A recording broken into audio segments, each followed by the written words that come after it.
దేవుని నామమునకు మహిమ కలుగును గాక. కూడిన నా ప్రియమైన సహోదరి మీ అందరికీ ప్రభు అయిన యేసు క్రీస్తు నామున నా వందనాలు ఉదయకాలం మీకు అందరికీ తెలియజేస్తున్నాను. అందరూ బాగున్నారని విశ్వాసంతో దేవుని వాక్యం తీసుకుని మీ ముందుకు వస్తున్నాను. ఈరోజు మార్కు సువార్త 7వ అధ్యాయము మొదటి 7 వచనాలు మనం ధ్యానం చేద్దాం.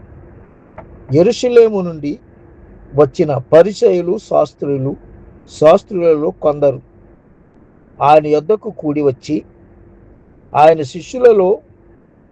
శిష్యులలో కొందరు అపవిత్రమైన చేతులతో అనగా కడుగని చేతులతో భోజనము చేయుట చూచిరి.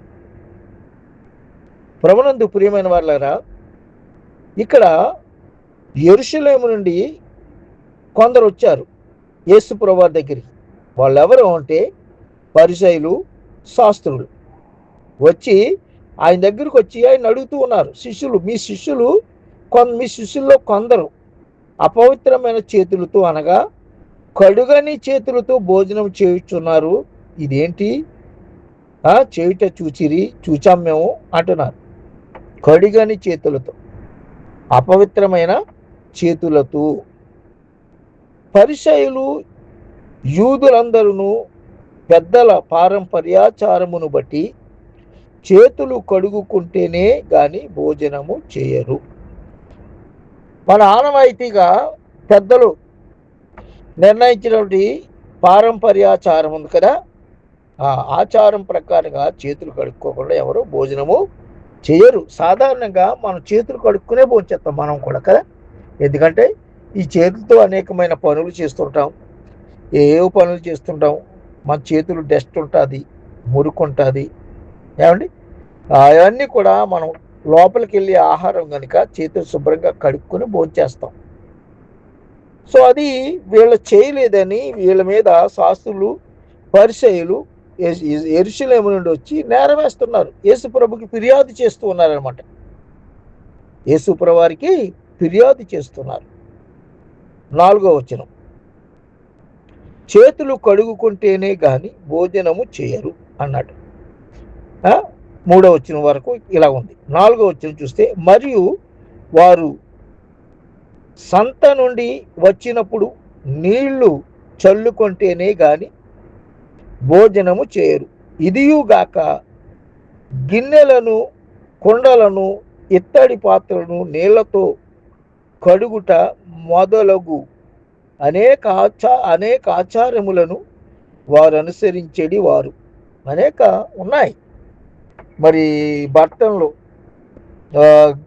ప్లేట్లు కానీ, గిన్నెలు కానీ, డేక్షాలు కానీ కడుక్కోకుండా వాళ్ళు వంట చేసుకోవటం కానీ తినటం కానీ జరగదు. చేసుకోవాలి. శుభ్రం అనేది చాలా అవసరం, అందరికీ అవసరమే కదా. మరి ఇక్కడ నీళ్లతో కడుగుట మొదలగు అనేక ఆచారములను వారు అనుసరించేది వారు.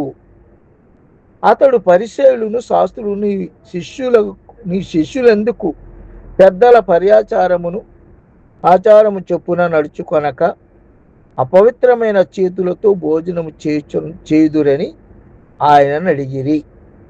యేసు ప్రభువుని అడుగుతున్నారన్నమాట వీళ్ళు. ఎందుకు మరి పెద్దల ఆచారం చెప్పిన ఎందుకు చేయట్లేదు, వీళ్ళు ఎందుకు చేతులు కడుక్కోకుండా భోజనం చేస్తున్నారు, ఎందుకు ఇలాగా అపవిత్రమైన చేతితో భోజనం చేస్తున్నారని చెప్పేసి యేసు ప్రభువుని అడుగుతూ ప్రశ్నిస్తూ ఉన్నారు. ఏమండి, అందుకు ఆయన వారితో ఇలాగూ చెప్పాను, ఈ ప్రజలు పెదవులతో నన్ను ఘనపరచుదురు గాని వారి హృదయం నాకు దూరముగా ఉన్నది అంటున్నాడు. మీలాటోళ్లే నన్ను ఖాళీ పెదవులతో ఘనపరుస్తారు కానీ హృదయం నుండి కాదయ్యా. అందుని బట్టి మీరు ఇతరుల తప్పులు పట్టుకుంటున్నారు, మీ తప్పులు మీరు ముందు తెలుసుకోండి అయ్యా అన్నట్టుగా యేసు ప్రభువారు వారిని ఈ విధంగా అడిగాడు. ఆయన ఈ ప్రజలు అన్నాడు అక్కడ. ఈ ప్రజలు పెదవులతో నన్ను ఘనపరచుదురు గాని వారి హృదయం నాకు దూరముగా ఉన్నది. 7వ వచనం, వారు మానవులు కల్పించిన పద్ధతులు దేవోపదేశములని బోధించుచు నన్ను వ్యర్థముగా ఆరాధించుదురు. వ్యర్థముగా ఆరాధిస్తున్నారు. వీళ్ళు దేవుని నామాన్ని వ్యర్థముగా అనుసరిస్తున్నారు. మానవులు కల్పించే పద్ధతులు గొప్పవి అనుకుంటున్నారు. వాక్యానుసారంగా నడవాలి. దేవునికి స్తోత్రం. వాక్యమే మనకు ఆధారం.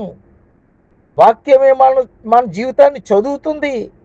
వాక్యమే మనల్ని సరిచేస్తుంది. వాక్యమే మనల్ని పరిశుద్ధపరుస్తుంది. వాక్యమే మనల్ని చక్కని బాటలో నడిపిస్తుంది. దేవునికి స్తోత్రం. అది వదిలిపెట్టి ఈ పెద్దల యొక్క పారంపర్యాచారాలు, ఈ లోకాచారాలను బట్టి ఏ గొప్ప అనుకుంటున్నారు ఈ శాస్త్రులు, పరిసయ్యులు. ఏమండి, అసలైన శిస్తులైన దేవుని పక్కన పెట్టి నువ్వు ఎన్ని చేస్తే ఉపయోగం ఏంటయ్యా? గుర్తుపెట్టుకోవాలి మనం. కాబట్టి మనం దేవునికి ఇవ్వాల్సిన ఘనత, దేవునికి ఇవ్వాల్సిన ప్రాధాన్యత ఇవ్వాలి.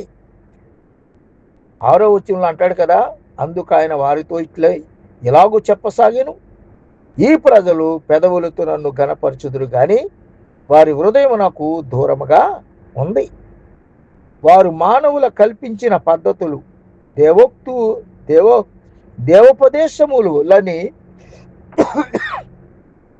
దేవోపదేశములని బోధించుచు నన్ను వ్యర్థముగా ఆరాధించుదురు అని వ్రాయబడినట్లు వేషధారులైన మిమ్మును గూర్చి యెషయా ప్రవచించినది సరియే అన్నాడు.